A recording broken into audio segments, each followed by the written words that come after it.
Tes. Assalamualaikum warahmatullahi wabarakatuh. Assalamualaikum.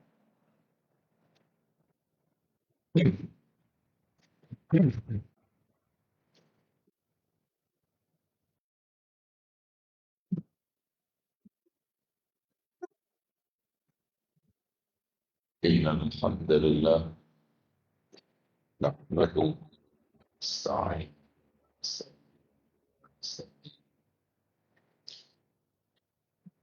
wa na'udzu billahi min sayyi'ati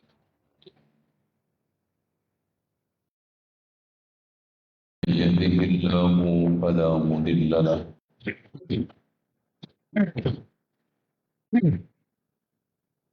wa man yudlil fala hadiya lahu. Asyhadu an la ilaha illallah la syarika lahu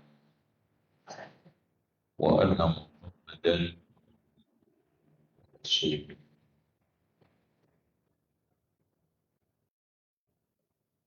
قال الله عز وجل: يا أيها الناس اتقوا ربكم الذي خلقكم من نفس واحدة وخلق منها زوجها وبث منهما رجالا كثيرا ونساء واتقوا الله الذي تساءلون به والأرحام إن الله كان عليكم رقيبا. وقال عز وجل: يا أيها الذين آمنوا اتقوا الله حق تقاته ولا تموتن إلا وأنتم مسلمون. وقال عز وجل: يا أيها الذين آمنوا اتقوا الله وقولوا قولا سديدا يصلح لكم أعمالكم ويغفر لكم ذنوبكم ومن يطع الله ورسوله فقد فاز فوزا عظيما. فإن خير الحديث كتاب الله وخير الهدي هدي محمد صلى الله عليه وسلم وشر الأمور محدثاتها وكل محدثة بدعة وكل بدعة ضلالة وكل ضلالة في النار. Pintu-pintunya ditutup aja. Biar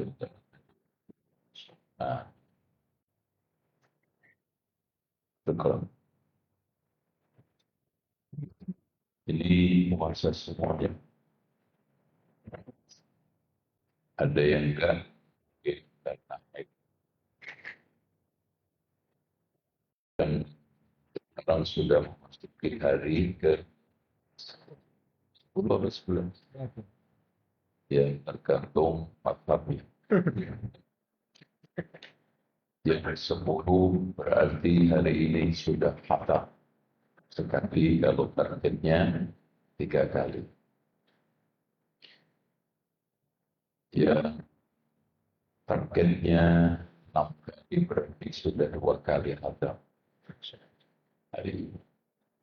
Ya, sudah 2 kali. Siapa yang hafal, siapa yang sudah hatam 2 kali, angkat tangan. Ada hadiah. Silakan. Berapa? Sudah 3 kali.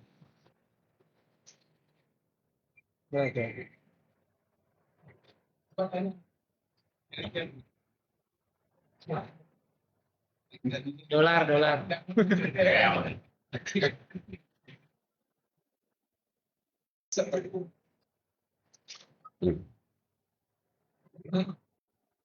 Balikin 90. Ini sudah dikasih. Ya. Berapa? 3 juga. Masya Allah. Habis ini.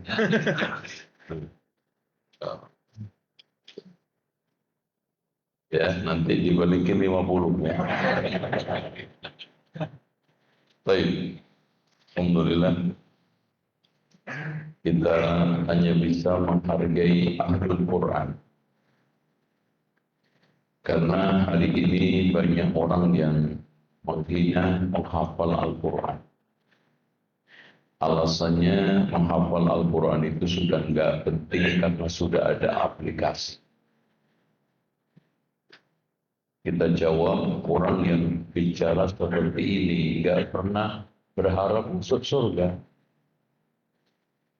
Karena Rasulullah sallallahu alaihi wasallam mengatakan, "Man qara'a harfan min kitabillah falahu bihi hasanatun."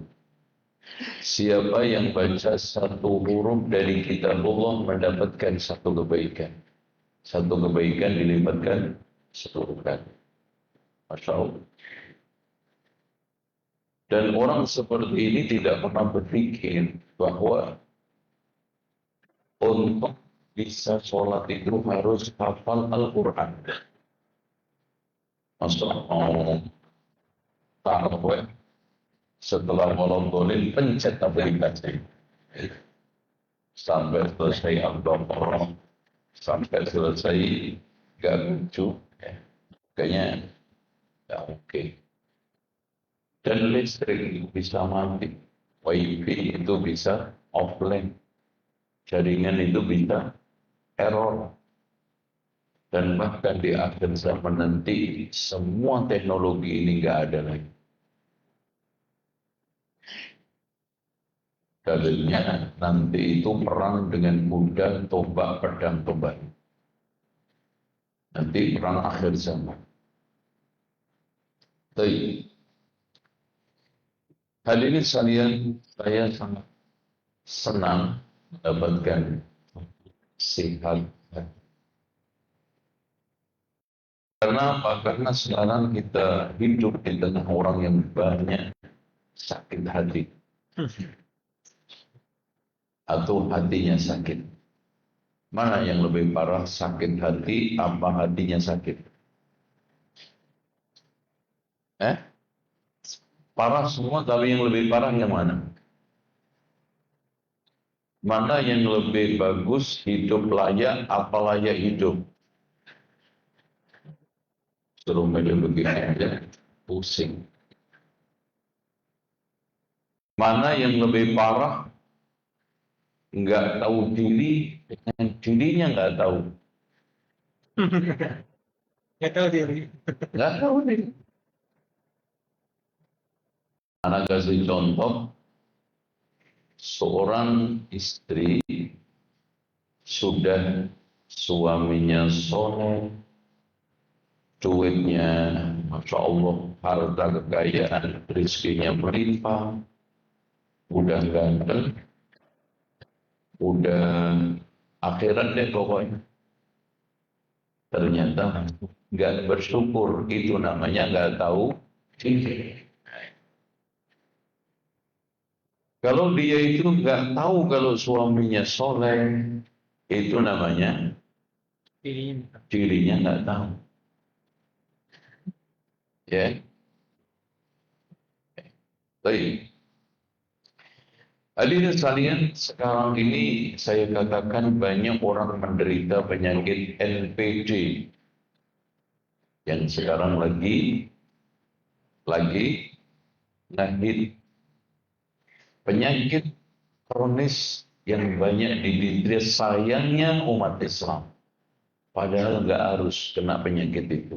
Kalau puasanya itu benar. Yaitu narcissistic personality dan disorder. Berarti disorder itu ODGJ, apa?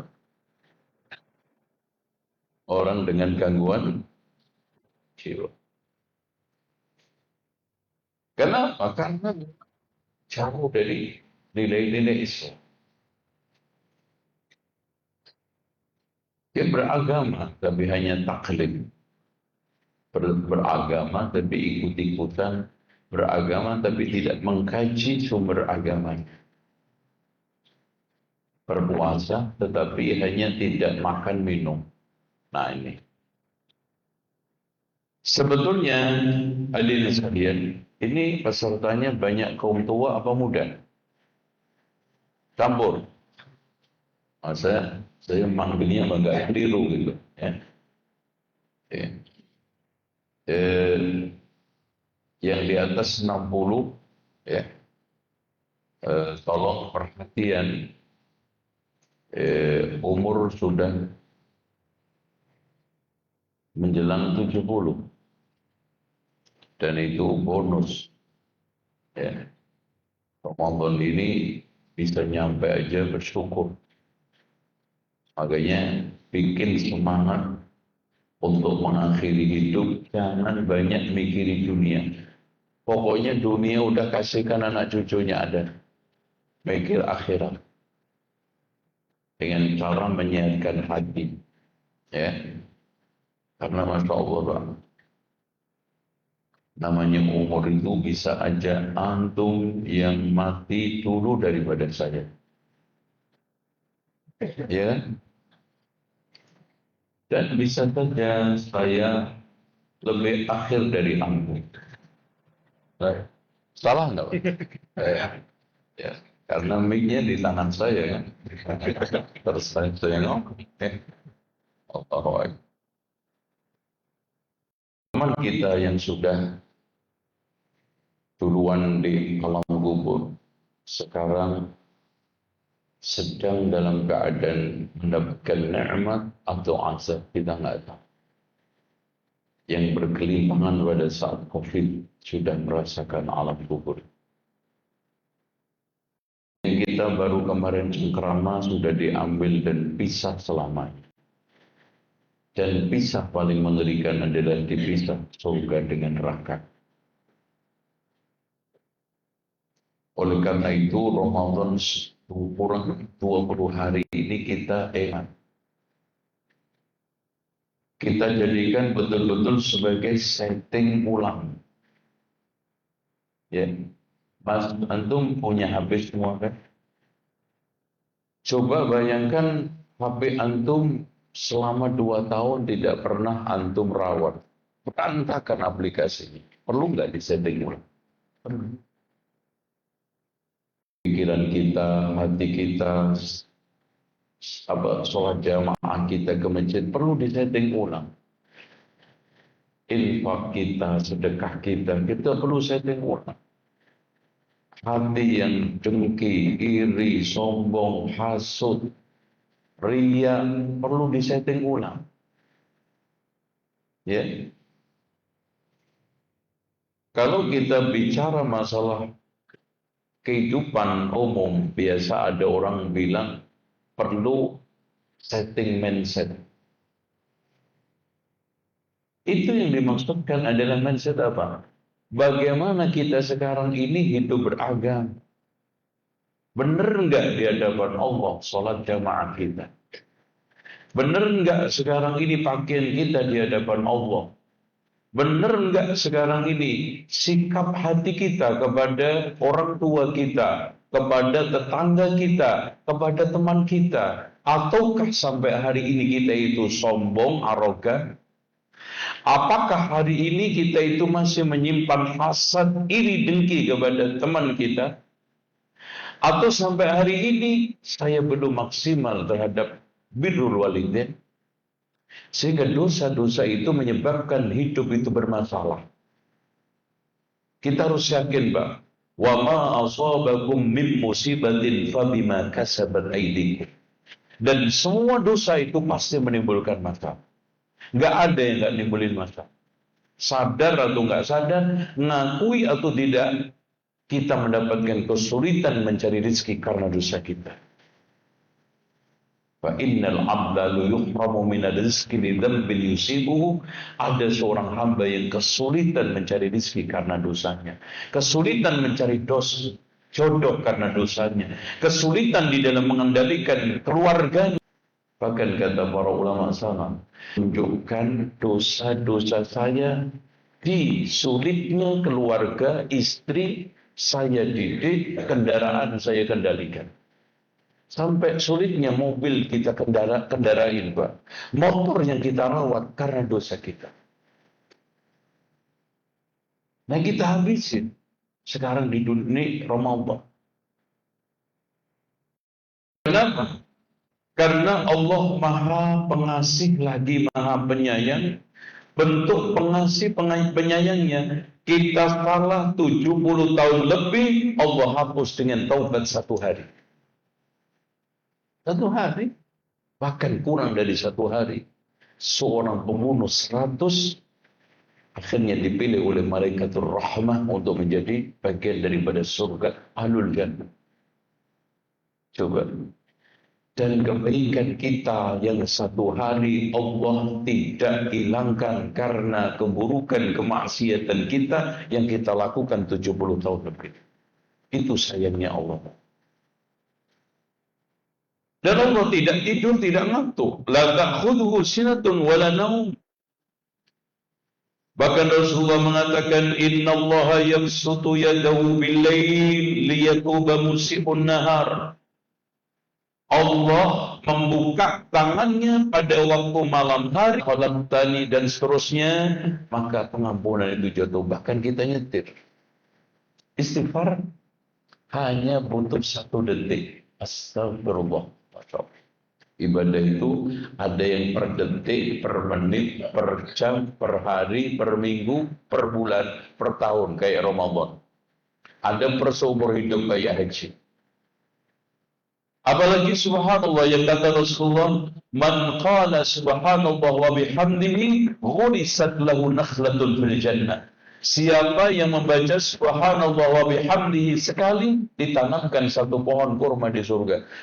Berapa banyak pohon kurma yang tumpang kita karena kita ngobrol ngarol ngidul yang tak ada.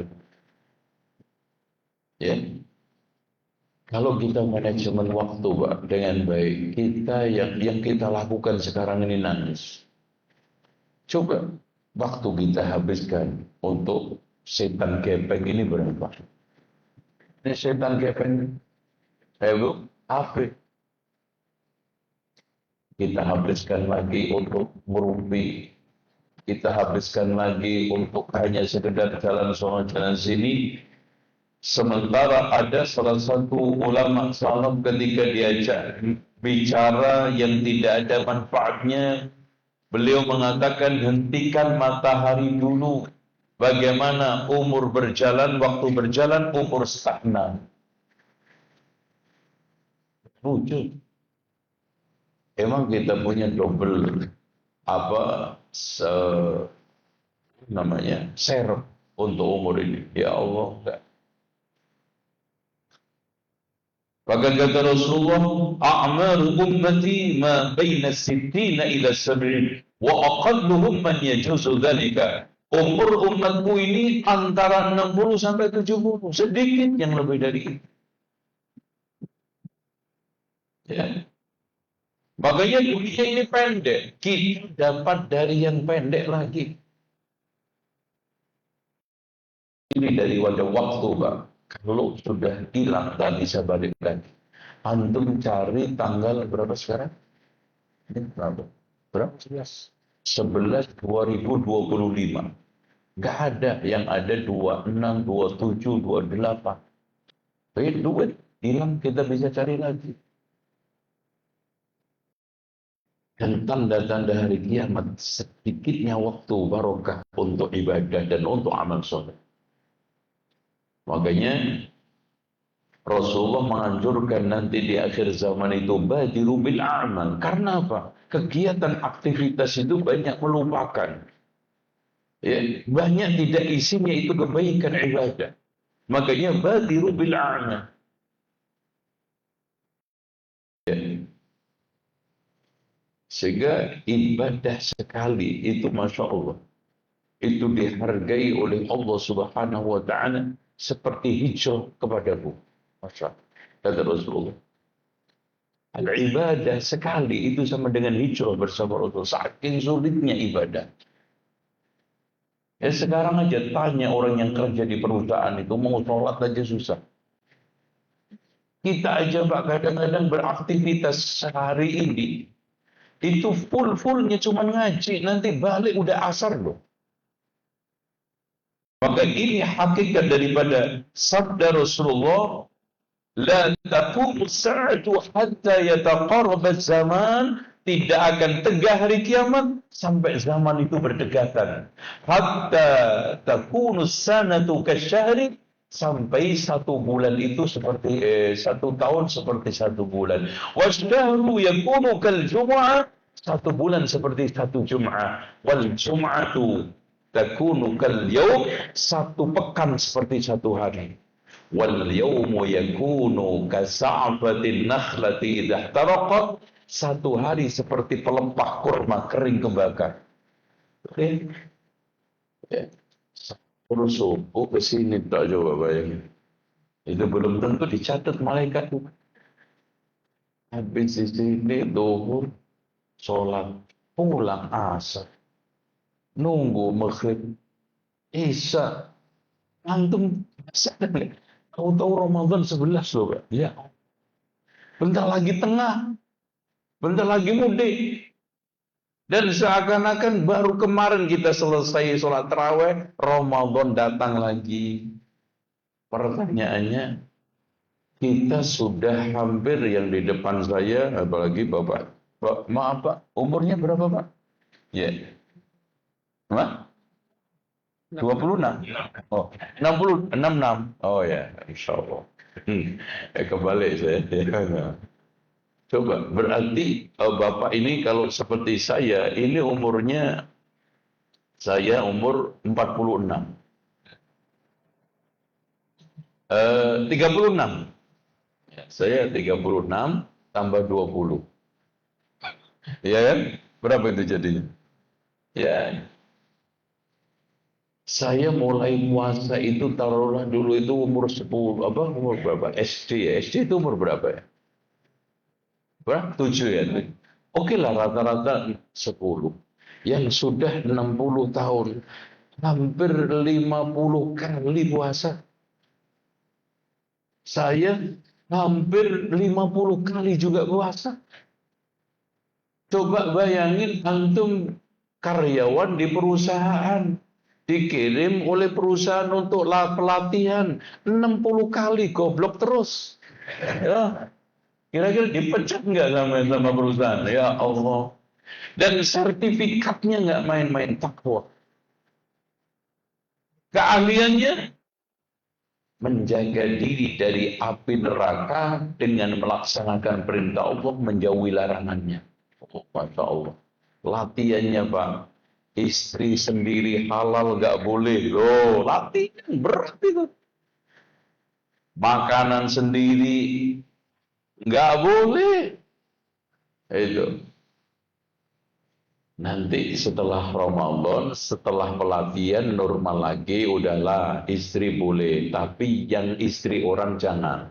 Nah, itu. Makanan sendiri boleh, makanan yang haram jangan. Harusnya lebih bisa. Tapi kenapa lihat tampilan umat Islam seperti ini? Karena tadi man lam yada' qawla az-zur wal 'amala bihi falaysa lillahi hajatun fi an yada'a ta'amahu wa syarabahu.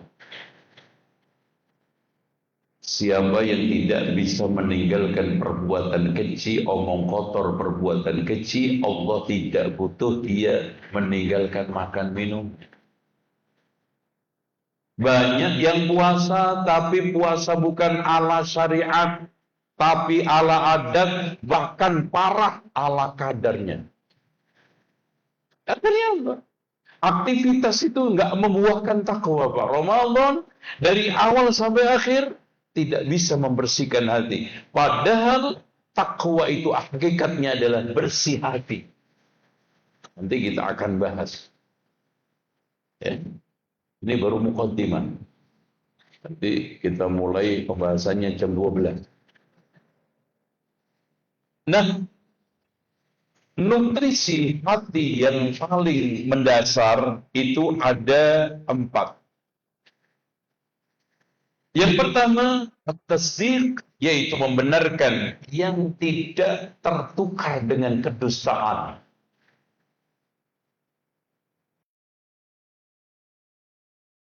Yang keduanya adalah al-yaqin yang tidak tertukar dengan keraguan, yakin. Makanya man shoma ramadhana imanan wa ihtisaban, yakin Allah akan membalas saya. Yakin ini adalah syariat Allah. Yakin ini merupakan suatu perkara yang baik untuk muslim dunia akhirat. La'allakum tattaqun itu. Dan kedua, al-inqiyad, bentuk ketundukan hati. Bukan tunduk badan ya. Tunduk badan itu gampang. Bahkan orang sekarang ini kafir bisa sujud, bisa rukuk. Tunduk hati kepada Allah. Nah, yang tidak kalah pentingnya adalah mencintai siapapun dan apapun karena Allah. Itu amalan hati. Inilah tanda sehatnya hati.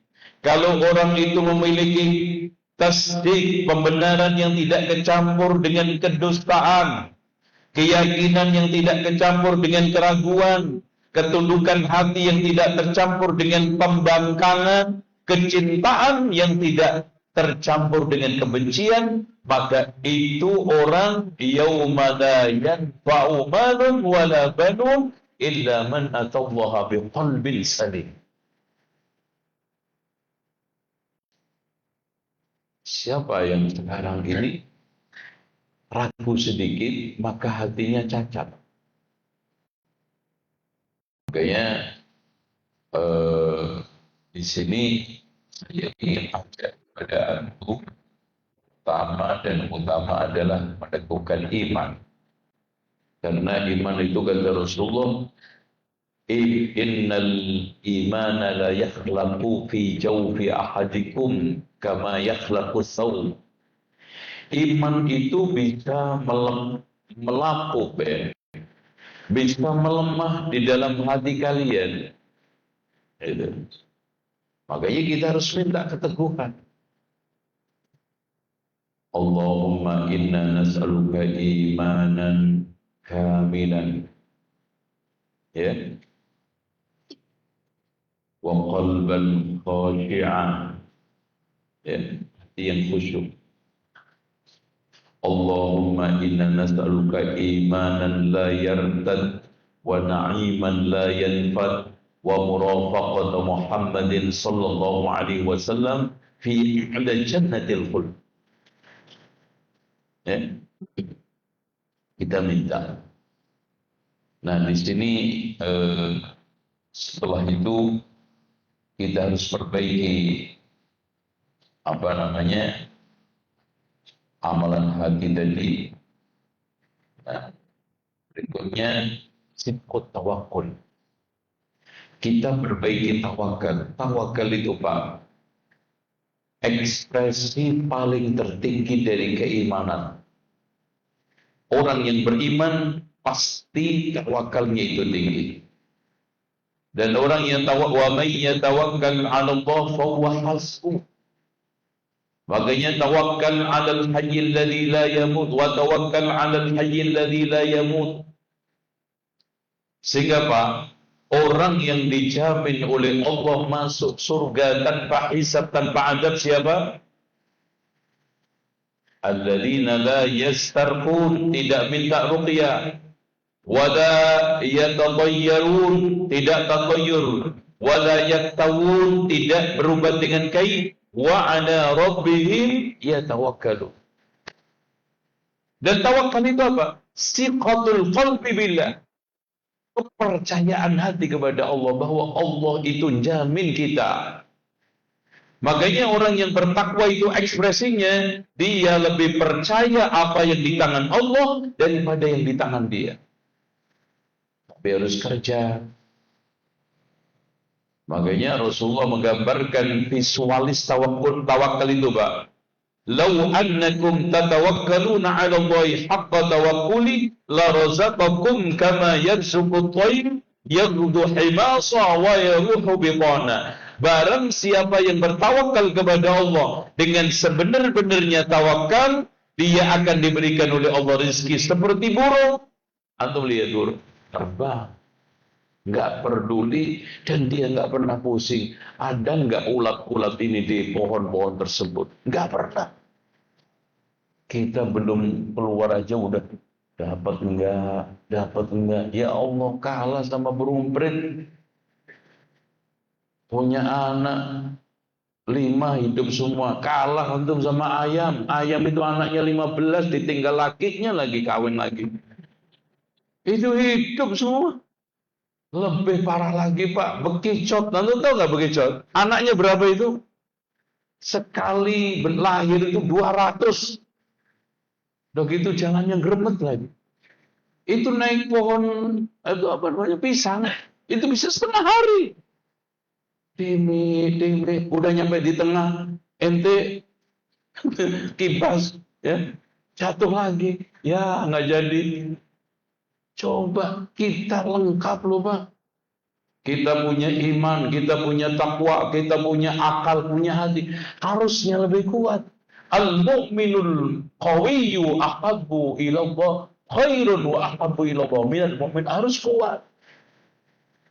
Makanya ketika ada sekelompok pemuda yang duduk-duduk di masjid, nah kepapasan sama Umar, ngapain lagian di sini?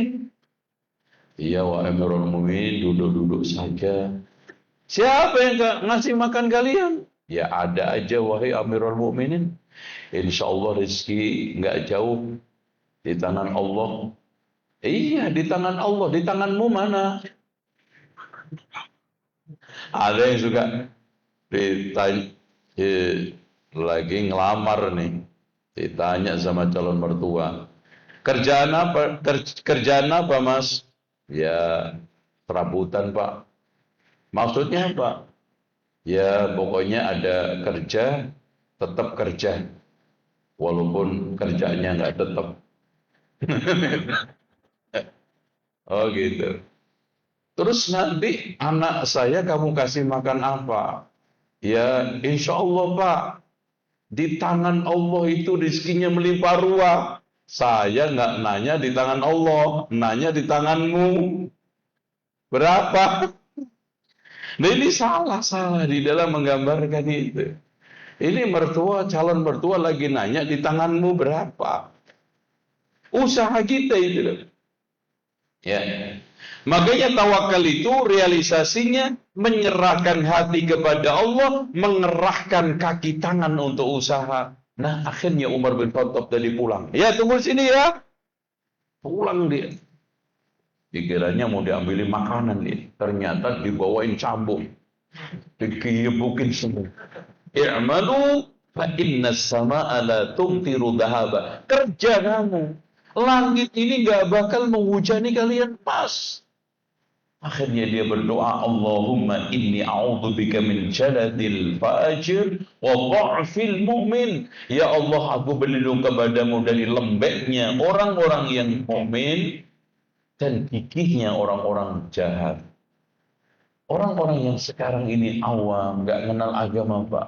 Cari rezekinya, Masya Allah, antum lihat. Dengan gigihnya dia jadi tukang sol sepatu. Airnya di mana? Abu Hamid Al-Ghazali, bapaknya itu sol sepatu. Sulamnya apa? Baju. Dengan gigihnya dia mengelilingkan apa? Dagangannya, jajanan. Kadang hanya untuk jajanan anak SD. Tapi subhanallah, Allah jamin. Rezeki ini harus ada sebab akibat, Pak. Gak cukup dengan berdoa. Nah kita itu kalau usaha, kegedean doanya, kekecilan ikhtiarnya. Ya ketemu sama Ustaz doakan Ustaz, anak lagi buka warung kelontong. Mudah-mudahan berkah laris, tapi bukanya jam 10:30, tutupnya jam 2. Barangnya expired, senyumnya mahal. Kasihan doanya Ustaz itu. Ini Pak, kurang. Yang dinamakan tawakal itu adalah memaksimalkan usaha kita. Pasti dicukupi.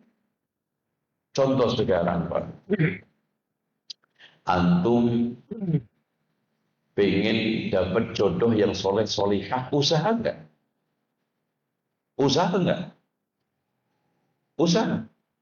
Enggak ada yang jawab. Atau udah putus asa? Usaha. Terus bagaimana dengan wal khabithuna lil khabithat? Itu kabar maknanya insya, merintahkan kita. Kalau kamu itu merasa at-thayyibuna lit thayyibat, kamu kalau merasa baik, cari yang baik. Ikhtiar. Mudah-mudahan Pak Ustadz doakan saya punya anak tapi nggak kawin. Sebabnya dulu dibayar, yaitu apa? Kawin. Dapat duit sebabnya apa? Kerja. Gitu. Sehingga ketika kita sudah bayar sebab-sebabnya itu, tinggal tawakal kepada Allah. Artinya pasrah hati, ya Allah, saya sudah memaksimalkan usaha kita. Seperti burung tadi itu, dari pagi perutnya kenyang semua. Antum pernah mikir enggak kan? Ikan yang di lautan jumlahnya jutaan itu, kira-kira gudang makanannya di mana? Nggak ada itu. Karena subhanallah, dari mulai pagi, bahkan ada yang 24 jam nggak tidur cari makanan. Ikan di lautan. Yang gede makan yang kecil pastinya nggak bisa makan yang gede. Dan subhanallah, nggak ada satupun ikan meskipun hiu makan kapal. Gak ada yang kelaparan itu. Karena dia mengerahkan usaha. Saya katakan, orang muslim itu gak perlu kaya, yang penting cukup. Mau beli rumah cukup, mau beli mobil cukup. Dan jadi orang kaya itu gak aib. Makanya saya katakan qanaah itu ialah suasana hati untuk bisa menerima pemberian Allah, yang penting halal meskipun 50 miliar. Daripada 50 juta haram. Mana yang antum pilih? Nah, waras. Sehat dulu. Ini ada 50 juta haram, 50 miliar halal. Antum mana pilih? Aduh, sehat sudah. Ana sampaikan Pak, antum cek nanti kalau setelah ini barangkali antum punya buku. Cek 10 sahabat yang dijamin masuk surga. Semua kaya raya, subhanallah. Kaya raya, miliarder. Cek sekarang Abu Bakar, Umar, Utsman, Ali, Abdurrahman bin Auf, Abdullah ibni Zubair ibnu Awam, ya Zubair ibnu Awam. Subhanallah, kaya raya semua. Karena apa? Memaksimalkan tawakal. Ya, ini suasana hati. Terus Pak, di antara ada hati yang sehat adalah merasa wajanul qalbi yang dikatakan oleh Allah. Innamal mu'minuna alladhina idza dzukirallahu wajilat qulubuhum وجلت قلوبهم وإذا تليت عليهم آياته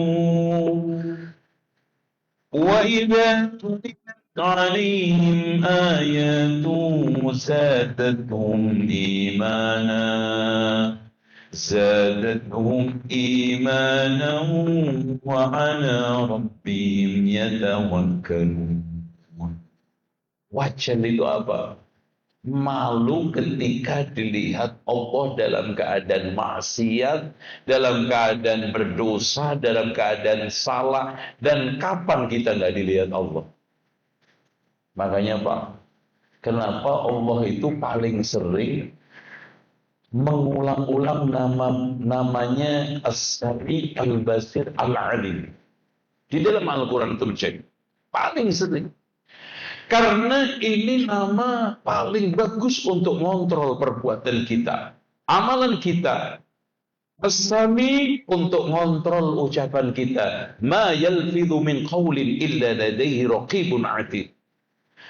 Terus Al-Basir untuk mengontrol tindakan kita. Dilihat Allah loh. Meskipun antum berbisik-bisik berdua kan suka-suka. Mbak, ibu-ibu, Mbak, tolong Mbak, ceritakan Mbak, mumpung nggak ada orang. Emang berdua ketek? Nggak ada orang katanya. Mbak, tolong Mbak, mumpung nggak ada orang. Masya Allah. Berdua apa? kuntilanak berdua lagi di tempat yang merasa aman. Dia mengatakan ghibah ngalor ngidul, ceritain Mbak, mumpung nggak ada orang. Padahal Allah Maha mendengar, melihat. Al-Alim mengetahui hati kita. Tuh, ya'lamu ma baina aydihim wa ma khalfahum. Masya Allah. Kapan antum bisa maksiat? Kalau antum pahami, makanya Pak betul tafsir daripada atau penjelasan para ulama, inna lillahi tis'atan wa tis'ina isman man ahsaha dakhalal jannah. Allah memiliki 99 nama, siapa yang menghitung masuk surga. Menghitungnya itu bukan hanya melafatkan wujud kita baqa, bukan hanya sekedar as-sami al-alim al-basir al-muhaimin as-salam dan seterusnya, tapi menjalankan konsekuensinya dalam kehidupan. Mas, kalau antum paham Allah itu syadidul intiqam, jangan cuman ar-Rahmanir Rahim terus. Ya Allah Maha Penyayang, nanti juga diampunin, ini mah dosa kecil, semua dikecilin. Itu awal kehancuran orang, Pak, meremehkan dosa dan membesarkan kebaikan. Harusnya sikap seorang mukmin menganggap kecil kebaikan yang besar, menganggap besar kebaikan yang kecil. Kalau orang sudah tingkahnya menganggap besar kesalahan kebaikan yang kecil, menganggap kecil kesalahan yang besar, awal dari kehancuran dia. Remehin terus. Kalau seperti ini, Mas, surga saya kelebihan. Kelebihan. Ditanya, Mas, kenapa nggak sholat maghrib? Ya, ono aja juga nggak sholat sama sekali, Pak. Kayak gitu. Makanya betul kata Imam Ibnu Hazm, kepandiran di atas kepandiran adalah orang melakukan kesalahan karena sudah kadung ada orang yang salah serupa dengan dia. Loh, gimana? Kenapa, Mas? Sekarang ini kamu melakukan ini itu? Ya, ono aja juga sama sama saya. Sampai ada ustadz yang salah dijadikan dalih. Jangan. Siapapun yang salah itu bukan alasan kita untuk melakukan kesalahan. Bahkan jenis kepandiran adalah orang melakukan kesalahan karena sudah kadung ada orang yang salah mirip dengan dia. Kenapa Pak nggak sholat ke masjid? Ya mending Mas anak zuhur yang ono nggak sama sekali. Jangan. Makanya Pak, kalau urusan dunia lihat bawah, kalau urusan akhirat lihat atas. Biar nggak sekarang ini ngandelin terus. Nah, ciri orang mukmin idza dzukir wajilat, ingat Allah malu. Malu hati. Malu hati itu bukan sama teman karena pakaiannya nggak trendy. Malu hati sama orang karena sekarang tasnya nggak bisa buat flexing. Malu itu apa? Malu hati itu bukan karena sekarang mukanya nggak glowing karena skincare-nya kurang mantap. Bukan. Malu hati itu sama Allah dilihat dalam keadaan buruk, dalam keadaan maksiat. Wa idza tuliyat 'alaihim ayatu, ini Pak, penyakit utama kaum muslimin sekarang tidak tersentuh dengan Al-Quran. Al-Quran, Pak, ya Allah, nasibnya ngeri. Ya, karena mereka sudah biasa zikir dengan ketawa-ketawa, joget-joget, ya, apa lagi? Zikir sambil menari-nari. Sehingga tidak ada kesakralan dan kehusuan ketika baca Al-Quran. Padahal walau anna Qur'anan suyirat bihil jibalu au qutti'at bihil ardu au kullima bihil mauta lakana Al-Quran huwa. Andaikan ada sesuatu yang bisa geser gunung, mematah-matahkan bumi, menghidupkan yang mati, itu Quran. Tapi lihat sekarang Al-Quran di tengah kita. Walau anzalna hadzal Qur'ana 'ala jabalin la ra'aitahu khashi'an mutasaddian min khasyatillah. Tapi lihat, wa inna minha lama yahbitu min khasyatillah. Batu aja Pak, ada yang jatuh karena takut kepada Allah. Kenapa? Karena Al-Quran kita biasakan hanya untuk 5 di Indonesia. Untuk musabaqah tilawatul Quran hanya dinikmati lagunya. Bahkan kriteria musabaqah tilawatul Quran sekarang yang dilihat bacaannya itu cuma 20%, sisanya lagu, adab, macam-macam lah yang mereka bikin sendiri. Itu. Dua, untuk mengirim kematian ila hadratin Nabi Mustafa Muhammadin sallallahu alaihi wasallam Al-Baqarah. Insyaallah keren. Pada semua Mas Al-Baqarah Pak. Apa enggak Pak? Ya. Itu ya. Udah keliru Al-Fatihah. Nah, untuk cari ilmu kebal supaya masuk tempat pasar malam gratis nggak bayar, baca waja'alna min baini aydihim saddan wa min khalfihim saddan fa'ghshaynahum wa hum la yubsirun. Nanti masuk nggak lihat itu yang bagian karcis. Supaya naik bus nggak bayar, waja'alna min baini aydihim saddan wa min khalfihim saddan fa'ghshaynahum wa hum la yubsirun. Insyaallah nggak bayar karena pingsan. Supaya wah ini dinyirin akhwat, langsung baca qala Yusuf li abi ya abati inni ra'aitu ahada asyra kawkaba wa syamsa wal qamara ra'aitu li sajidin, dibaca 71 kali sambil dibatin itu anaknya. Syukur-syukur ada fotonya, li sajidin li sajidin li sajidin, insyaallah datang bapaknya. Gitu. Mau mukulin ente. Ya, maksiat yang dia foto, bagaimana ngumpul dengan kebaikan. Kemudian yang ketiga, maaf, hanya untuk acara-acara seremonial.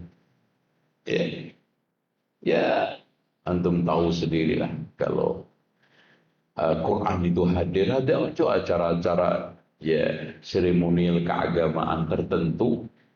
Nah, kemudian selanjutnya yang tidak kalah pentingnya hanya untuk hiasan kaligrafi dinding-dinding masjid.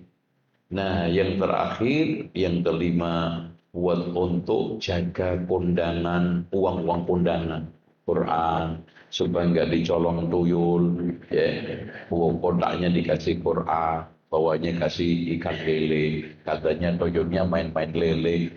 Itu tahu banget.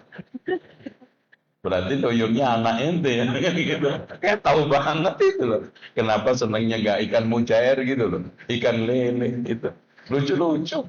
Saya pernah di kampung itu dulu dakwah di kampung, ada mutin itu keserang yang pimpinan agama kampung itu berdoa. Bahasa Jawa istilahnya ngucupnya itu sebelum berdoa itu biasanya memanjatkan bahwa sholawat Allahumma sholli ala Muhammad ini ditujukan ini sampai nasi uduk katuju Kanjeng Nabi Muhammad sallallahu alaihi wasallam. Nasi uduk saya tujukan kepada Rasulullah. Lah kapan Rasulullah punya pesen nasi uduk? Aduh, parah. Ya Allah, nasi uduk di Arab aja kagak ada nasi uduk. Ya Allah, itu yang ada cuma di Indonesia, itu pun di Betawi sama di Malaysia, itu pun nasi lemak katanya. Aduh ya, ya contoh lagi ya. Dulu kalau di kampung itu kan kalau ada orang 7 bulanan apa hamil itu kan dimandiin di sumur tua gitu ya. Malam-malam biasanya di atas jam 12 itu dimandiin sambil digelundungin telur di atas perutnya. Nanti dilihat kalau jatuh pecah anaknya perempuan, kalau nggak pecah anaknya laki-laki. Ya telur dijatuhin dia pecah lah. Nggak peduli laki perempuan. Dulu sebelum ada zaman USG ya, kayak gitu itu masih hidup. Katanya kearifan lokal. Ini temannya juga kalau ada kupu-kupu, wah nanti masuk rumah burung prit, nanti masuk rumah rezeki lancar. Ini tatoyur. Ya. Hadi wajilat qulubuhum.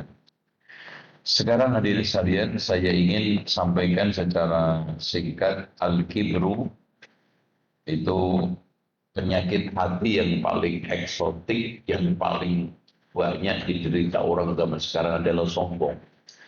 Sombong itu masuk ke dalamnya juga ego. Orang egois itu orang sombong, Pak. Dan ini sekarang.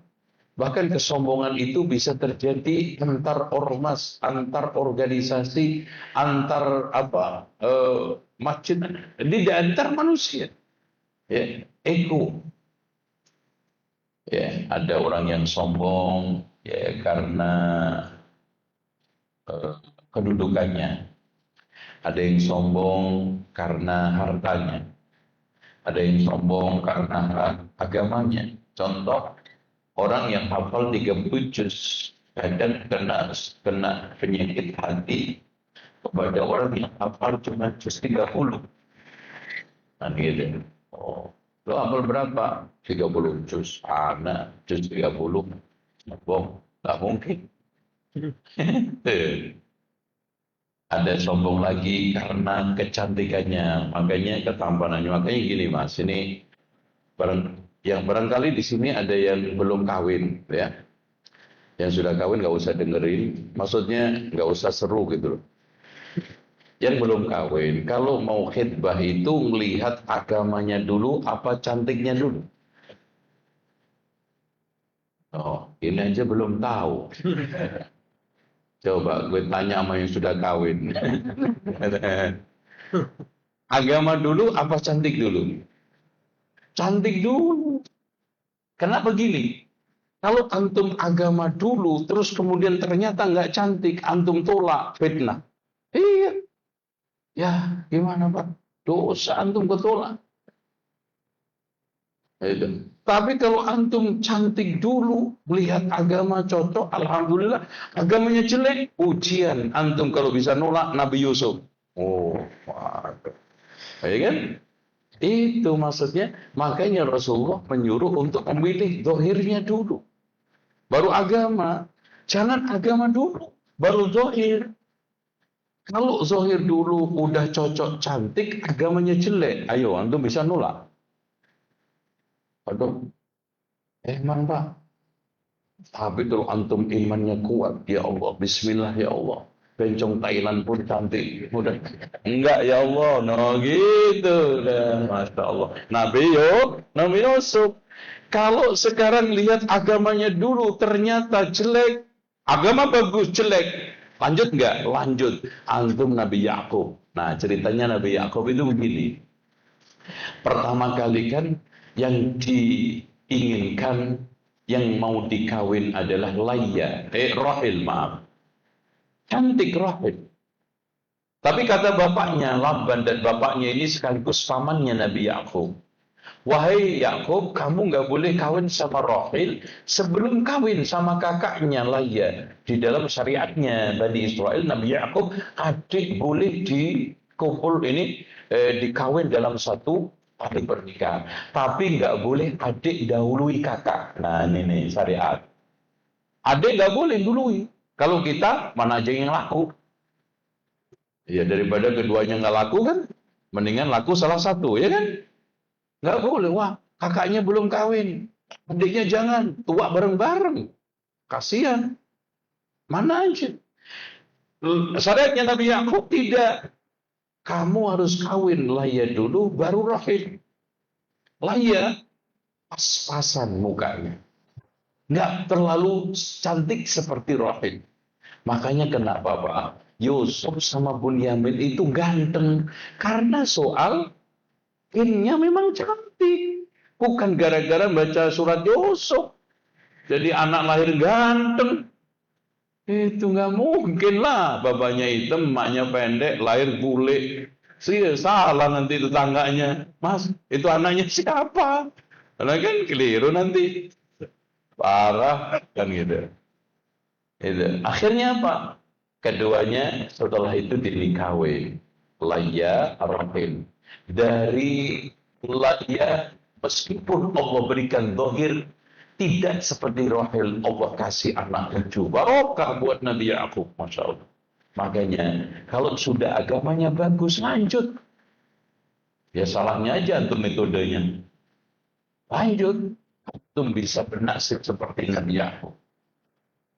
Kemudian Nabi Rahil diberi karunia 2 anak, yaitu Yusuf sama Bunyamin. Semua anaknya berapa? 7 sama 2 berapa? 9. Nah, kemudian Laya memberikan hadiah budak ke Yakub, melahirkan 2 anak. Rahil memberikan hadiah budak, melahirkan 1 anak. Jumlah semuanya berapa? 12. Itulah yang dikatakan oleh Allah tadi, "Idh qala Yusuf li abihi ya abadi inni ra'aitu ahada 'ashara kawkaba." 12-nya Nabi Yusuf, itu ya.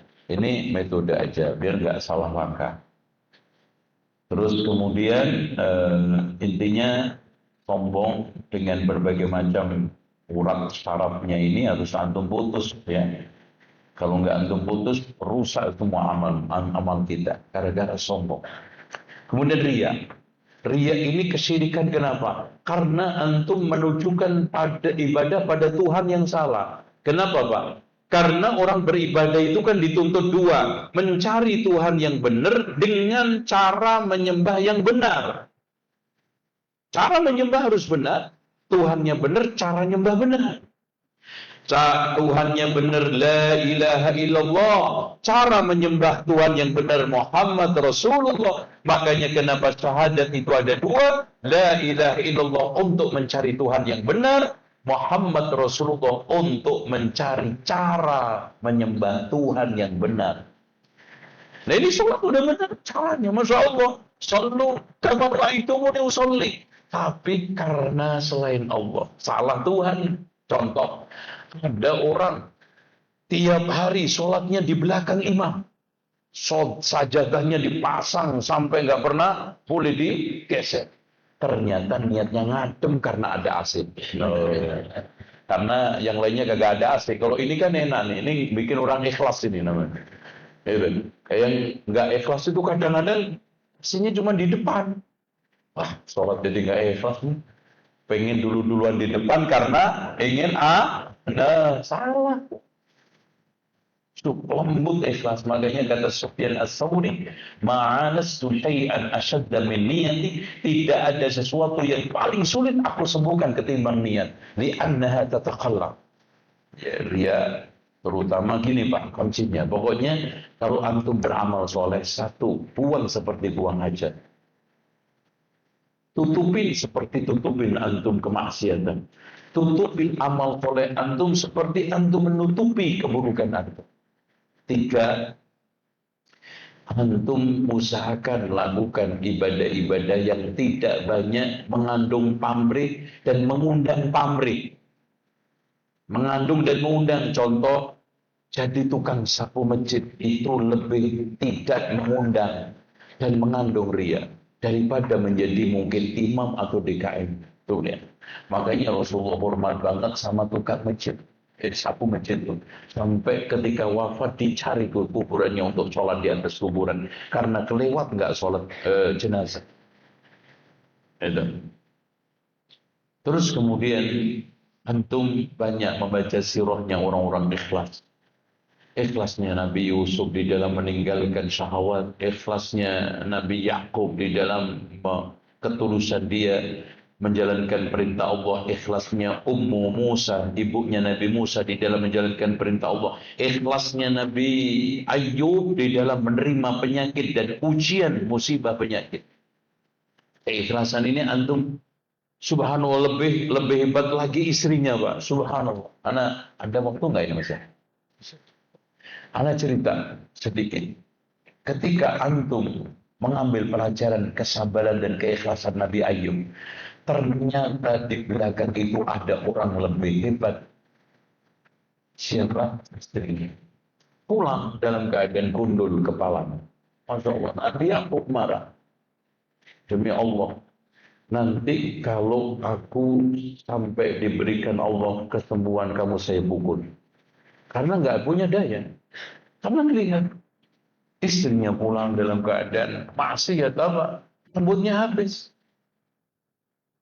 Itu. Makanya Allah nanti ketika sembuh mengatakan khudh biyadika dhiqtan fadrib bihi wa la taqnas. Wahai Ayub, ambil segebok lidi, pukul dia, jangan kamu langgar sumpah. Nabi Yakub melihat kenyataan mungkar yang begitu besar, tanpa bertanya, langsung mengatakan, demi Allah kamu saya pukul. Belum memberi kesempatan untuk menjelaskan istrinya. Ini menjelaskan. Ayub, mau nggak dengar saya? Ya, kenapa? Ayub, saya seharian penuh mencari nafkah tidak dapat untuk kamu. Akhirnya saya jual rambut ini. Masya Allah. Coba. Ada nggak sekarang ini seorang istri sabar menunggui suami seperti sabarnya istri Nabi Yakub? 18 tahun. Sakit, makan disuapin, tidur ditidurkan, sholat harus dipotong, apalagi buang hajat. Masya Allah. Makanya pernah ada yang curhat di kajian seperti ini. Suaminya begini begono ya, karena nggak inilah nggak itu ya. Intinya singkat cerita, suami istrinya ini menjadi tulang punggung keluarga. Saya ceritakan, alhamdulillah Bu, ibu masih menjadi tulang punggung, tidak menjadi tulang lunak. Alhamdulillah. Kemudian saya ceritakan kisahnya istri Nabi Ayub ini, Masya Allah. Ya, makanya berumah tangga itu butuh kesabaran. Kalau miskin juga butuh kesabaran, kaya juga butuh kesabaran, sehat butuh kesabaran, sakit juga butuh kesabaran. Sabar. Selanjutnya al-hasad, hasad ya. Ini ada gula, ada semut, ada nikmat, ada hasud. Kalau sudah pada enak, pada berebut. Nah, itu sudah bahasa orang umum. Bahkan kata orang-orang jalanan, ada nikmat, ada hasud. Kalau udah pada enak, pada berebut. Padahal nanti ujung-ujungnya tuh mentinggal kentut. Ya, apa yang dicari sih? Cuman kotoran tuh. Ada yang hasad dengan tampilannya, ada yang hasad dengan kekayaannya, ada hasad dengan kecerdasan. Hentikan. Hasad itu tidak merubah apa-apa, bahkan mendatangkan keburukan. Satu, menghilangkan kebaikan-kebaikan kita seperti membakarnya api kayu bakar. Dua, membuat penyakit, berbagai macam bentuk penyakit dalam, termasuk asma. Kenapa? Karena ada orang yang lihat tetangganya beli kulkas batuk-batuk, beli rumah berarti pingsan. Itu. Karena apa? Stres. Nih. Terus kemudian yang ketiga, itu berubah takdir. Terus kemudian yang keempat, mendatangkan penyakit ain. Dan hasud ini adalah sifatnya orang-orang buruk, termasuk Yahudi dan Nasrani. Kata kepada Rasulullah, antum jangan tiru. Nah, hasad hentikan. Selanjutnya dengki iri, termasuk dendam. Orang-orang muttaqin disifati oleh Allah, alladzina yunfiquna fis sarra'i wad dharra wal kadhimina al-ghaidh wal 'afina 'anil nas. Orang yang menahan dendam, dia bisa melampiaskan, Pak. Nanti kata Rasulullah, man kadzama ghaidhan wa huwa qadirun ayyunafidhahu. Siapa yang bisa menahan dendam, dia mampu untuk melampiaskan, da'allahu ta'ala ala ru'usil khalaik. Kita nanti dipanggil di depan seluruh makhluk dengan panggilan kebaikan, dipanggil nama kita terbaiknya, dan disuruh memilih bidadari yang dia suka. Makanya, pokoknya gini Pak, kalau antum dikecewakan, disakiti, cari gantinya di hadapan Allah dengan pahala. Itu paling enak kunci. Ya Allah, udahlah. Saya dihina dia, belum tentu terhina di hadapan. Bahkan aku akan menjadi mulia kalau saya carikan gantinya di hadapanmu ya Allah. Udah lewat. Nabi Muhammad dihina Yahudi, dihina musyrikun, lewat. Karena apa? Gantinya kalau kita minta kepada Allah lebih besar daripada penghinaan itu. Bahkan penghinaan itu bisa berbalik. Yang menghina menjadi terhina, yang dihina menjadi mulia.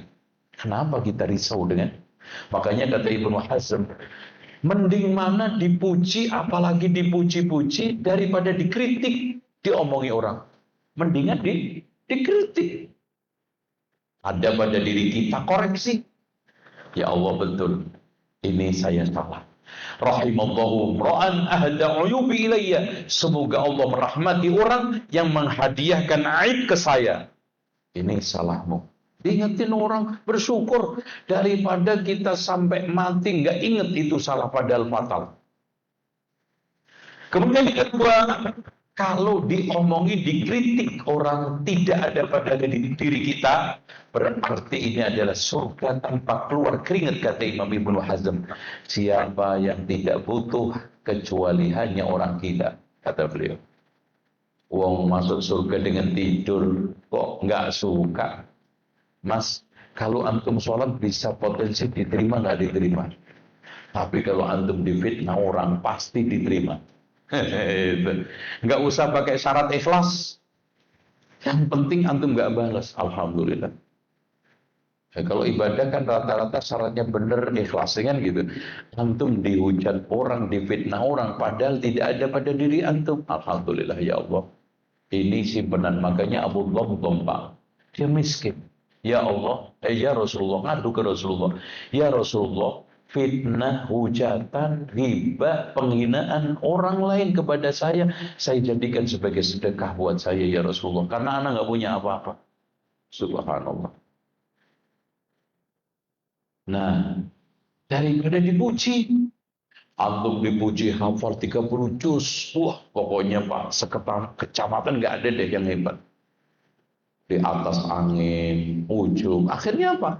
Pelan-pelan hafalan antum hilang.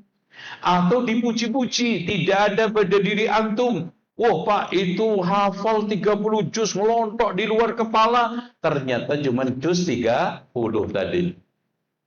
Bangga dengan pakaian yang palsu. Untuk apa antum? Bebaskan. Selanjutnya ada Sudah selesai. Oke. Nah, yang terakhir adamu ghaddul basar nih ya. Masalah mata. Ini seluruhnya yang menjadi penyakit hati. Ya. Tadi sehatnya hati sudah kita sampaikan, penyakit hati dan solusinya untuk supaya kita sehat tidak ada cara kecuali wa tawasau bil haqqi wa tawasau bis sabr. Ya, kita belajar kebaikan, kebenaran, kita belajar kesabaran. Karena penyakit hati itu ujung-ujungnya cuma syubhat dan syahwat. Syubhat diobati dengan watawasau bil haqqi, syahwat diobati dengan watawasau bis sabri. Saya kira itu, mudah-mudahan tidak ada yang bertanya, biar cepat pulang. Ada. Hah? Ada? Ada. Oh, banyak banget. Ya. Baik, kita beralih ke sesi tanya jawab. Mungkin mohon dijawab dengan singkat saja Ustaz ya, karena waktunya sudah mepet zuhur ya. Mepet waktu selesai zuhur maksudnya. Tadi karena di awal Ustaz membahas tentang ada yang puasa atau tidak gitu ya. Mungkin nggak ada yang puasa karena ada yang haid. Pertanyaannya, apakah boleh wanita haid untuk duduk di dalam masjid untuk mengikuti kajian? Sekalian, hadis yang bunyinya jannibu masajidakum 'anil haid wal junub wal majanin, hadisnya adalah dhaifun jiddan. Jauhkan masjidmu dari orang haid, nifas dan juga majnun, adalah dhaif jiddan. Dan tidak ada satu nas yang sharih. Adapun illa abiri sabil, itu bukan orang yang lewat masjid. Maksudnya adalah musafir. Oleh karena itu yang sahih yang kuat, yang rojih, orang yang sedang haid atau nifas boleh duduk. Yang dilarang secara jelas itu cuma dua, sholat sama apa? Sama tawaf. Itu yang kaitannya dengan Allah ya, kaitannya dengan manusia, berhubungan intim. Itu nasnya sore. Oleh karena itu, yang penting para ulama yang melarang wanita haid masuk masjid kan gara-gara takut darahnya mercik. Dan sekarang teknologi untuk hal itu sudah cukup bagus. Softtek yang sekarang ini dibuat cukup bagus sehingga tidak ada kekhawatiran, insyaallah. Baik. Memutuskan untuk tidak ikut berkumpul masak-masak makanan berbuka karena dalamnya ada ghibah. Apakah ini keputusan yang baik, Ustaz? Ya bagus, karena memang ibu-ibu itu memang punya kelebihan 5. Satu, doyan ngobrol. Kadang kajian seru aja doyan ngumpul, rumpi macam Masya Allah. Bahkan ngerumpiknya ibu-ibu itu sampai tematik. Ya.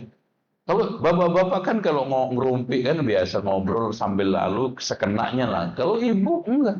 Ini nanti apa Mbak yang dibicarakan suami kawin lagi, runut tuh. Itu pun anggotanya selektif. Jadi rekrutmennya cukup ketat. Ini jangan Mbak, jangan, ini nggak cocok, ini aja. Wah, udah. Terus 3, lebih mendahulukan apa daripada siapa. Kalau laki-laki rela kehilangan apa untuk mendapatkan siapa. Kalau perempuan rela kehilangan siapa untuk mendapatkan apa. Paham nggak omongan yang tinggi ini? Cuman yang keempat, perasaannya itu. Contoh aja kalau tengkar suami istri. Perasaan dong mas, perasaan dong. Perasaan dong.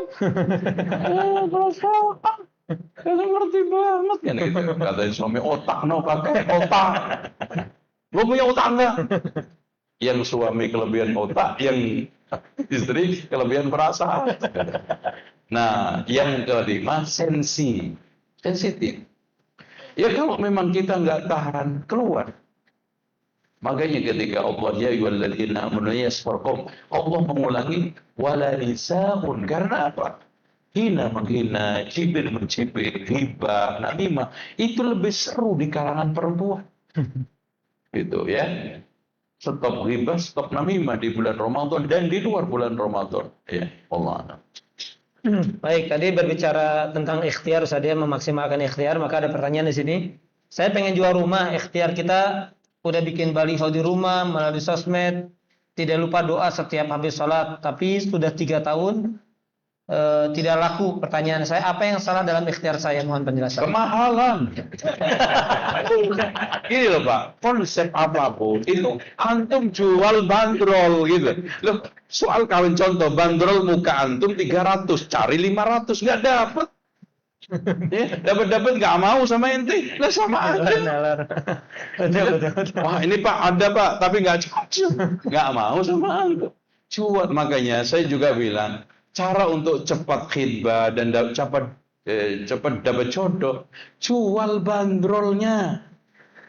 Bandrol muka 200 dijual 500. Siapa yang mau, Pak? Sampai 5 tahun nggak dapat. Gitu, ya. Oke. Udah dimurahin aja udah. Ana yang beli. Udah jangan khawatir. Itu. Ya. Jawabannya di luar nalar, Ustaz. Iya, itu jawaban paling logis, empirik. Oh, kurang apa? Itu. Jadi bukan dalil, Ustaz. Iya, empirik. Pakai dalil. Penelitian lapangan nanti cek. Itu berdasarkan kasus di lapangan seperti itu. Yang murah pasti laku, gitu kan. Apalagi gede, bagus, murah. Nah itu dicari semua orang. Ayo lanjut. Beras fitrah per orang sekitar 3,5 liter. Ustaz, Ya. saya mengeluarkan untuk 6 orang. Apakah boleh panitia mencampurkan beras semua itu, kemudian dibagikan ke orang-orang kampung di situ menjadi 2,5 liter per orangnya supaya banyak yang kebagian? Rasulullah memfardukan farad Rasulullah sallallahu alaihi wasallam zakat al-fitri sa'an min tamrin. 1 sa'. Itu 4 kali ini. Dan itu ditakar oleh ulama 2,4 liter atau 2,5 kilo. Yang 3,5 sampai 4 itu takarannya Abu Hanifah. Makanya di sini antum kalau ngeluarin zakat yang konsisten, yang boleh pakai mata uang itu Abu Hanifah, takarannya 4 sekian kilo. Antum jangan takarannya pakai Abu Hanifah uang, takarannya pakai Imam Syafi'i 2,5.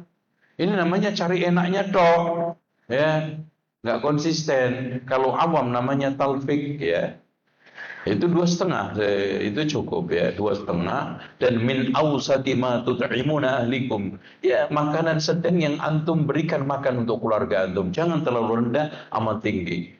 Jangan yang antum makan rojo lele yang dikasihkan raja miskin, itu rakin raja miskin, raskin, ya, katanya orang miskin.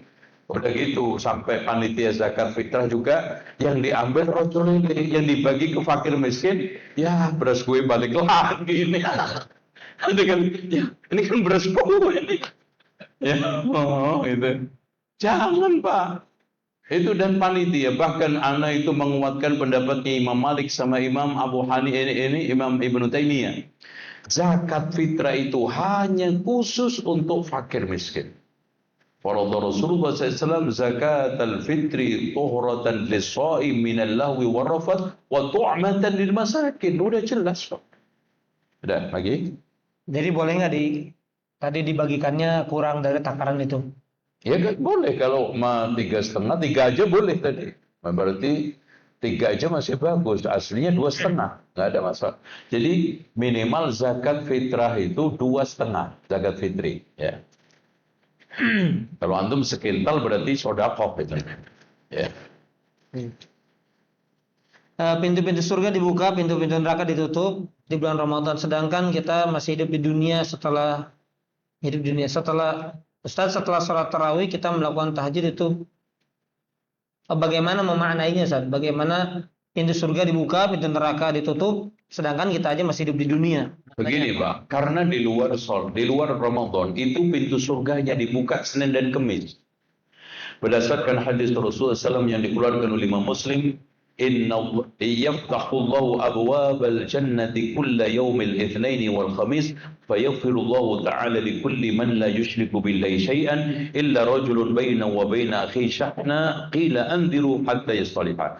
Allah membuka pintu langit, yaitu pintu surga setiap Senin dan Kamis, mengampuni semua dosa-dosa orang yang tidak musyrik kecuali orang yang ada crash dengan saudaranya. Dikatakan tunggu dulu wahai malaikat, jangan diangkat sampai berdamai. Hadis dikeluarkan oleh Imam Muslim. Oleh karena itu dibuka itu maknanya pintu rahmat Allah dan seluruh kebaikan Allah turunkan pada malam hari itu. Makanya gini, kenapa Rasulullah itu senang puasa Senin Kamis? Karena diangkat kan amal itu. Aku senang amalku diangkat dalam keadaan puasa. Dan puasa ini Masya Allah Pak, sehat. Antum lihat Daud sehari nguras, sehari ngisi. Oh, makanya yang puasa Daud itu pasti lebih sehat. Karena sehari ngisi kuras. Ada yang ngisi kuras semingguan.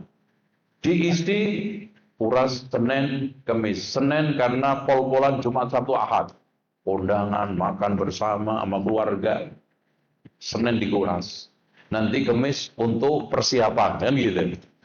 Nah, ada yang nguras ngisi bulanan. Ayyamul Bid 13, 14, 15. Habis itu 16 netralisir, 17 bekam. Bahkan bekam ini dianjurkan sangat 17, 19, 21 Rasulullah. Bahkan Jibril pesan khusus ketika Isra Mi'raj. Coba bayangkan saking pentingnya hijamah. Ya Muhammad mur ummataka bil hijamah. Karena ini adalah alat kesehatan untuk menjaga paling bagus. Menjaga kesehatan paling bagus. Dan darah itu sedang. Kalau di awal bulan terlalu encer, di akhir bulan terlalu kental, apalagi belum terima gaji. Wah, kentalnya setengah mati itu. Ayo, lanjut. Ya boleh, saya bahas dilewat aja. Hah? Boleh menuntut ilmu kalau perokok, jangan. Masih boleh kita menuntut ilmu kepada ustadz yang menghalalkan rokok. Ada, ya. Udah, ini saya ini nih. Kata Rasulullah, man su'ila ilmin fakatamahu uljima bilijamin minar. Siapa yang ditanya tentang ilmu, kemudian disembunyikan, maka dikendalikan dengan api neraka. Maka anak nggak mau dikendalikan dengan api neraka, makanya jangan tanya begini-begini. Karena sudah kadung tanya, anak jawab. Jadi, gitu. Ini ya Allah, ya. Ini fitnah zaman. Makanya betul kata Ali, tanda akhir zaman itu, kata beliau, nanti akan datang satu zaman tidak tersisa dari Islam kecuali tinggal namanya, dan tidak tersisa dari Al-Quran kecuali tinggal tulisannya. Mereka membangun masjid dengan megahnya, dan dari zikir kepada Allah sunyi senyap.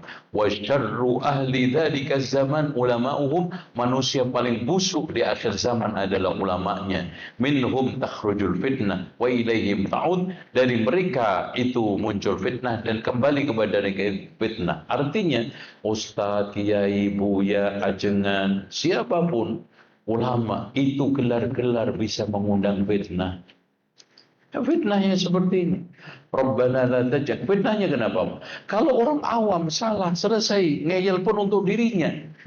Ini salah, nyari dalil, coba bayangkan. Itu yang berat. Dan salah untuk dirinya dan jamaahnya. Udah itu ngajak jamaahnya. Pak, kita di pondok ngajak memahamkan anak untuk tidak merokok itu udah sulit. Sekarang halal, Masya Allah. Suatu ketika anak-anak santri kita akan mengatakan, bantah sama kita, ada kok Pak Ustadz, Ustadz yang membolehkan.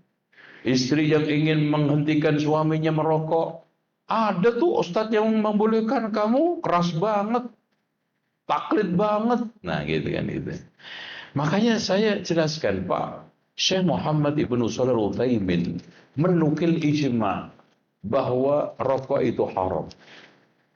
Syekh Sa'di mengharamkan, Syekh Muhammad Ibrahim Al-Syekh mengharamkan, Syekh Utsaimin mengharamkan, Syekh bin Baz mengharamkan, Syekh Saleh mengharamkan, Syekh Abdul Aziz ibn Abdullah Al-Syekh mengharamkan, Syekh Abdullah bin Muhammad bin Abdul Wahab, anaknya Syekh Muhammad bin Abdul Wahab mengharamkan.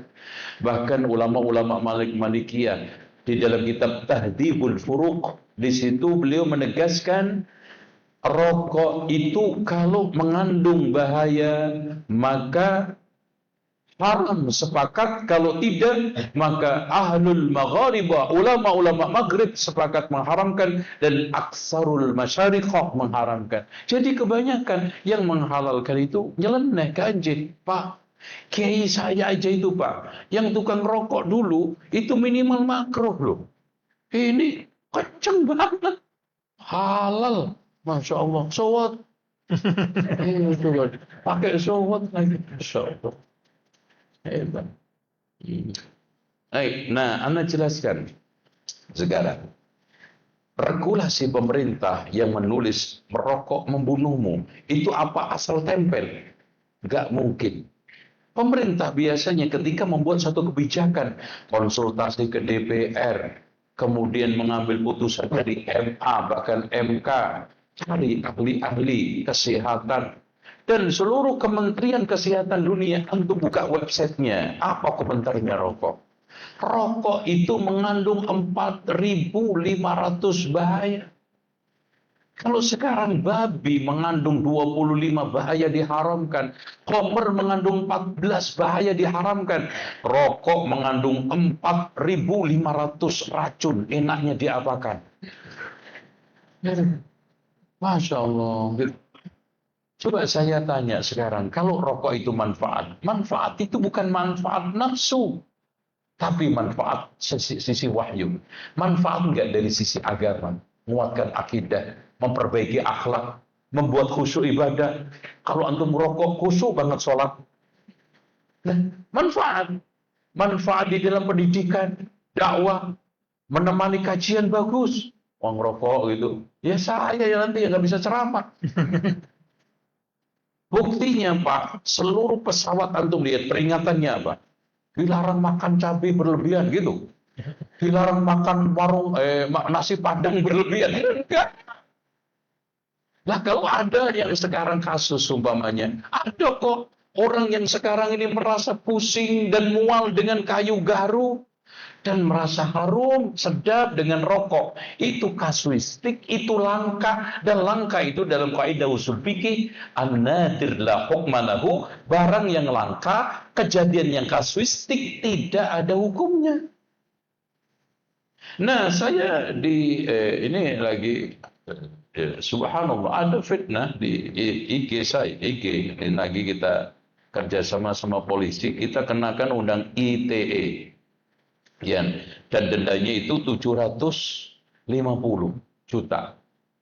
Di situ memfitnah saya, membuat status Ustadz perokok versus Ustadz maling tanah katanya. Saya dianggap maling tanah. Subhanallah. Ya. Ini anak buktikan nanti semua mana yang dimaksud maling tanah. Terus motong-motong video macam-macam. Ini lagi kita cari akunnya. Ya. Saya tugaskan beberapa orang, ketemu saya somasi minta maaf, membuat rilis klarifikasi sebaliknya, kalau enggak ke polisi. Ya harusnya dibantah dengan ilmiah. Dia agak ilmiah mengatakan, kan saya katakan rokok itu haram. Saya balik, kalau halal mana dalilnya? Saya tidak sedang meminta dalil kaidah usul fikih al-aslu fil asya' al-ibahah. Yang kita inginkan adalah ma qala Allah wa qala Rasul wa qala sahabat. Oke, di zaman Rasul nggak ada sahabat, nggak ada rokok. Di zaman sahabat nggak ada rokok. Rokok baru muncul abad 15.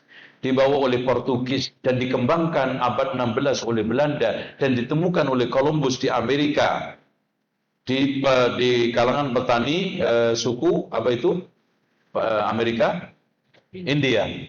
Tapi ngerokoknya ketika itu lucu, nyedotnya pakai hidung, makanya banyak orang yang mati. Nah kemudian pada abad 18 di Indonesia mulai ada pembuat rokok yaitu Haji Jamhari. Haji Jamhari itu ceritanya dia kena penyakit asma, kok gigit-gigit kecengkeh, dadanya lapang, kemudian diiris-iris, kemudian dilinting, disedot, kok enak, akhirnya ditambah tembakau. Makanya disebut bunyi kretek-kretek, sigaret kretek. Sigaret itu bahasa Arab. Wa idzal biharu sujirat. Ketika api nanti menyala, ini lautan menyala api. Karena wa idzal biharu fujirat, airnya muncrat karena guncangan kiamat. Wa idzal biharu sujirat. Makanya sigaret kretek, dinyalain kretek. Pun dijual. Kemudian si Jamhari belum menikmati hasilnya, udah mati dulu. Nah yang menikmati sekarang pabrik rokok. Anehnya Pak, rata-rata pemilik pabrik rokok yang untungnya ratusan miliar dalam sebulan itu nggak ngerokok. Coba perokok di Indonesia itu 70 juta. Kalikan rokok sehari rata-rata 30.000. Berapa? 1 triliun. Masya Allah. Sekarang saya tanya sama antum, semua orang kalau mau masukkan barang ke mulut pasti menjauhkan dari toilet. Kenapa merokok malah cari toilet? Ayo kenapa? Karena sama-sama satu spesies. Karena keluar anyar langsung beracun. Kotoran antum keluar langsung beracun, ini juga beracun. Ada nggak kotak rokok yang bunyinya expired tanggal sekian gitu, ada nggak? Nggak ada. Masa expired coba lihat nanti. Nggak ada. Karena sejak keluar dari pabrik langsung expired. Nah, makanya sekarang anak itu nggak berpikir kalau Ustadz itu ngerokok. Sebelum ceramah, bukan qala Rasulullah, tapi ngerokok dulu. Majelis yang dibikin bukan majelis ta'lim, tapi majelis syuro, majelis suka rokok. Melahirkan para ahli, bukan ahli hisab falak, tapi ahli hisab warru'iyah, rokok payah. Ahli hisab, rokok. Asaba yuhasibu, hisaban. Ya, gitu. Ahli hisab, rokok. Jadi, ya kasih rezeki barokah anak. Amin ya rabbal alamin. Mudah-mudahan ilmu yang kita pelajari hari ini menjadi ilmu yang bermanfaat, dan semoga Allah mengajarkan kepada kita ilmu-ilmu yang bermanfaat. Dan kita bermohon kepada Allah semoga pertemuan ini pertemuan yang dirahmati Allah, dan perpisahan kita perpisahan yang dijauhkan oleh Allah dari keruh hati dan perpecahan. Subhanakallahumma wa bihamdika asyhadu an la ilaha illa anta astaghfiruka wa atubu ilaik. Wa sallallahu ala Muhammadin wa ala ali Muhammad walhamdulillahirabbil alamin. Wassalamualaikum warahmatullahi wabarakatuh.